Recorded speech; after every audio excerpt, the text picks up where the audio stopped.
Kinumpirma ni Pangulong Ferdinand Bongbong Marcos Jr. na may inilabas ng mga warrants of arrest laban kay dating Ako Bicol Party List Representative Zoldico at 17 pang individual na sangkot umano sa mga irregularidad sa flood control projects. Sa isang video message na inilabas nitong Biyernes ika-21 ng Nobyembre, mismong ipinakita ng Pangulo ang listahan ng mga pangalan ng mga kinasuhan, bilang patunay na umuusad na ang legal na proseso.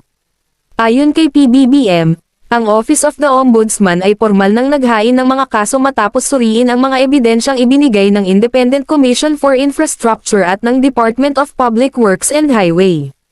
Sinabi niyang matagal ang naging proseso, pero malinaw na may resulta na ngayon ang mga isinagawang investigasyon. Nagpasalamat din ang Pangulo sa publiko dahil sa kanilang pag-unawa at pagtitiis habang hinihintay ang kaganapan ng kaso.